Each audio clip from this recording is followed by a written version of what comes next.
नमस्कार दोस्तों, स्वागत है एक बार फिर से आपका अपने YouTube चैनल ज्ञान ऑटोमेशन में। दोस्तों, आज इस वीडियो में हम लोग बात करने वाले हैं कि अगर आपको 3 रिले या 4 रिले की इंटरलॉकिंग करनी पड़ जाए तो आप उसकी इंटरलॉकिंग कैसे करेंगे।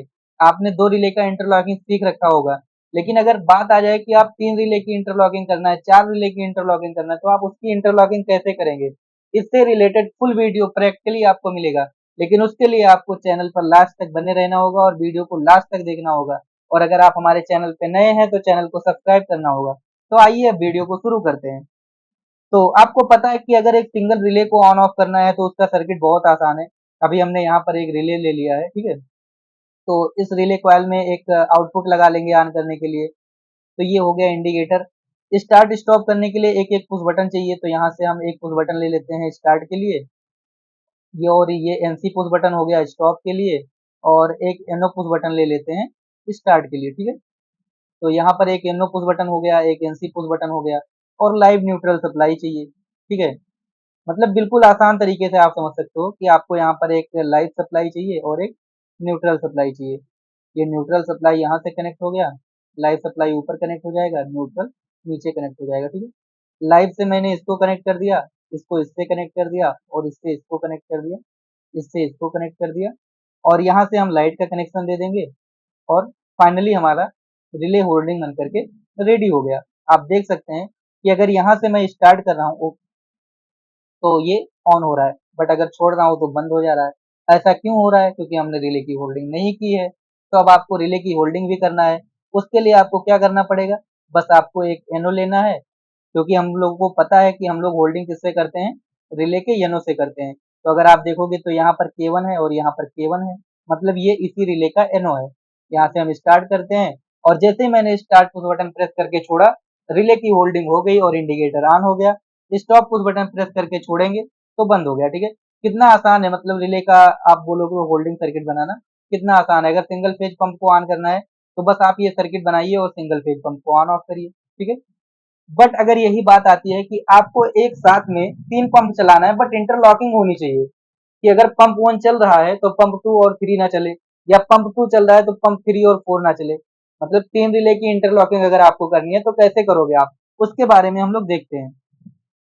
तो ये तो हो गया एक रिले का सर्किट। बट अभी इसको हम डिलीट कर देते हैं और बिल्कुल नए सिरे से वन बाई वन करके चलते हैं, ठीक है। तो अभी आपके पास 3 रिले होगा। तो यहाँ से ये हो गया रिले 1, रिले 2 और रिले 3, ठीक है। यहाँ पर हम लोग इसको ये आपके पास 3 रिले है, ठीक है। K1, K2 और K3, ये 3 रिले का कॉइल है आपके पास, ठीक है। अच्छा, रिले के A2 पे हम लोग क्या देते हैं, न्यूट्रल सप्लाई देते हैं। तो यहाँ से न्यूट्रल सप्लाई हम लोग ले लेते हैं, और इधर हम सारे A2 को आपस में कनेक्ट कर देते हैं और इसको न्यूट्रल सप्लाई दे देते हैं, ठीक है। इसको यहाँ से मैंने न्यूट्रल सप्लाई दे दिया। उसके बाद में अब करना क्या है आपको, अभी आप ऐसे स्टेप बाय स्टेप समझते चलिए कि अगर मैं स्टॉप पुश बटन लगाऊंगा तो तीनों के लिए स्टॉप पुश बटन अलग अलग लगाने का कोई मतलब नहीं निकलता है। तो इसीलिए मैं स्टॉप करने के लिए एक स्टॉप पुश बटन को कॉमन रखूंगा, ठीक है। ये अपना स्टॉप पुश बटन है, जिससे मैं क्या करूंगा कि स्टॉप करूंगा। तो अभी एक ही स्टॉप पुश बटन में रखता हूँ, बट स्टार्ट करने के लिए तीनों का स्टार्ट पुश बटन अलग अलग होना चाहिए। तो इसीलिए हम 3 एनो पुश बटन लेंगे स्टार्ट करने के लिए। एनो 1, और फिर एक एनो 2, और एक हो जाएगा एनो 3। ओके, ये तीनों पुश बटन हो गए स्टार्ट करने के लिए।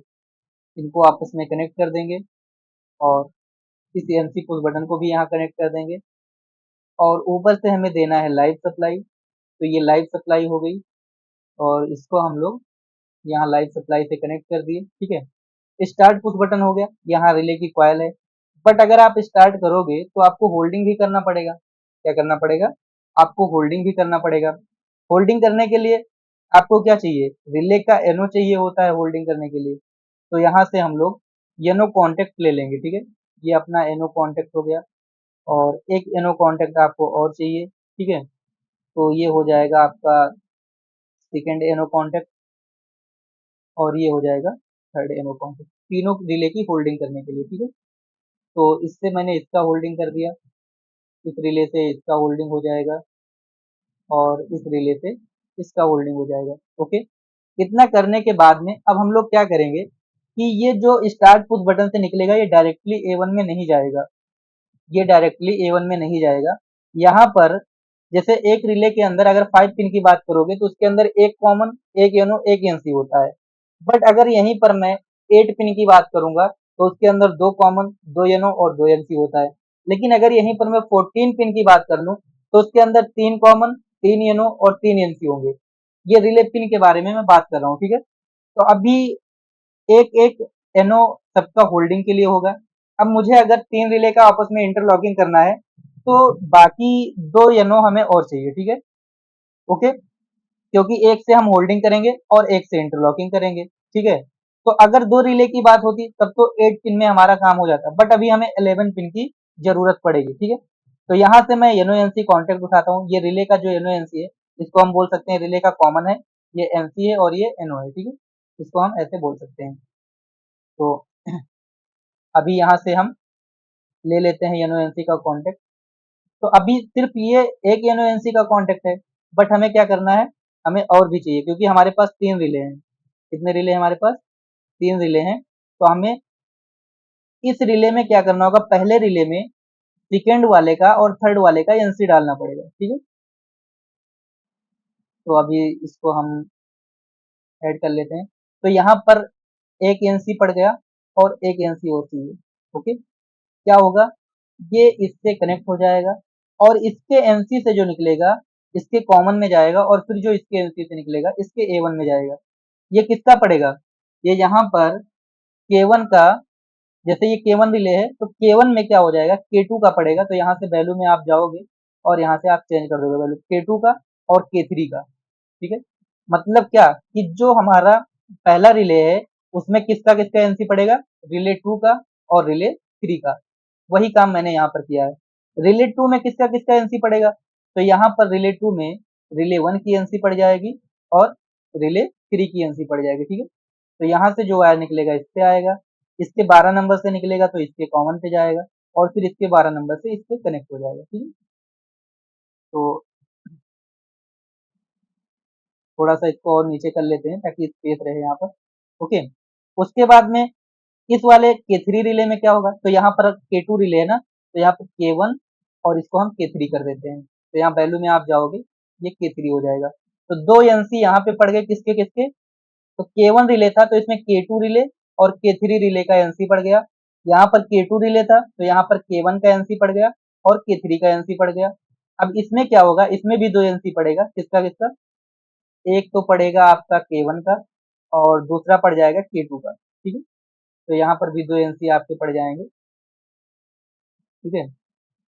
ये हो जाएगा आपका, इससे कनेक्ट हो जाएगा इसके कॉमन पे, इसके 12 से आएगा इसके कॉमन पे और इसके 12 से इसके A1 पे, ओके। तो ये यहाँ पे कनेक्ट हो जाएगा। तो आप देख सकते हो कि बस सीधा सीधा आपको ये समझना है कि जिस रिले को इंटरलॉक करना है उसको छोड़ करके बाकी जो 2 रिले हैं उसका एनसी उसके सीरीज में डाल देना है। K2 में अगर आप देखोगे तो K1 K3 का एनसी पड़ गया है, K3 में आप देखोगे तो K1 और यहाँ पर K2 का एनसी पड़ जाएगा, तो वैल्यू चेंज कर देंगे, K2 का एनसी पड़ गया है। अब हम क्या करेंगे, तीनों रिले के साथ एक एक इंडिकेटर ऑन कर देते हैं, ठीक है। तो यहाँ से आप इंडिकेटर मिल जाएगा आपको, एक इंडिकेटर यहाँ पर लग गया और एक और इंडिकेटर ले लेते हैं यहाँ पर लगा देते हैं और एक इंडिकेटर ले लेते हैं यहाँ पर लगा देते हैं, ठीक है। इसको हम आपस में कनेक्ट कर देंगे और इसको भी आपस में कनेक्ट कर देंगे और इसको भी आपस में कनेक्ट कर देंगे, ठीक है। तो अब स्टार्ट करके देखते हैं भाई साहब, इंटरलॉकिंग हमारा 3 रिले का बन करके रेडी हो गया, ओके। तो यहाँ से आपको प्ले करना है। आप देख सकते हो मैं रिले 1 को ऑन करता हूँ। अगर मैंने रिले 1 को ऑन कर दिया, मैं चाहता हूँ रिले 2 ऑन हो जाए, तो अब मैं प्रेस कर रहा हूँ तो रिले 2 भी नहीं ऑन हो रहा है और रिले 3 भी नहीं ऑन हो रहा है। क्यों? क्योंकि यहाँ पर आप देख सकते हो ये वाला टर्मिनल NO बन चुका है और ये भी NO बन चुका है। तो ना ही अब ये ऑन होगा और ना ही ये ऑन होगा।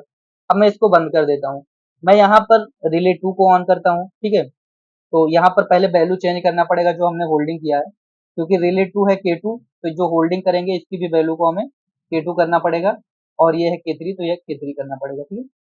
तो अब रिले 2 को अगर मैं ऑन कर देता हूँ तो मैं पहले रिले को अगर ऑन कर रहा हूँ तो आप देखोगे नहीं ऑन हो रहा है, और अगर मैं तीसरे वाले को भी ऑन करना चाहता हूँ तो नहीं, क्योंकि यहाँ पर आप देखोगे तो ये NO बन चुका है और यहाँ पर अगर आप देखोगे तो ये NO बन चुका है, ठीक है। यहाँ से मैं स्टॉप कर देता हूँ। अब मैं तीसरे रिले को ऑन कर दिया हूँ। अब मैं चाहता हूँ दूसरे वाले को और पहले वाले को ऑन कर ले जाऊँ, तो आप देखोगे सप्लाई यहाँ तक आती है, बट यहाँ कॉइल पे टच नहीं होती है। अगर यहाँ भी प्रेस कर रहा हूँ तो सप्लाई यहाँ तक आती है नीचे तक, बट इस रिले को नहीं ऑन होने दे रहा है। ठीक है, अगर मैं इसको यहाँ से अब स्टॉप कर दूं, अब दूसरे रिले को ऑन करूंगा तो ये तीसरा और पहला नहीं ऑन होगा। कहने का मतलब आप ये देख सकते हो कि यहाँ पर आपने कितने रिले का इंटरलॉकिंग कर लिया, 3 रिले का। आपने 2 रिले तो बहुत देखा होगा इंटरलॉकिंग, बट अगर 3 रिले का इंटरलॉकिंग करना है तो हम ये सिस्टम फॉलो करेंगे।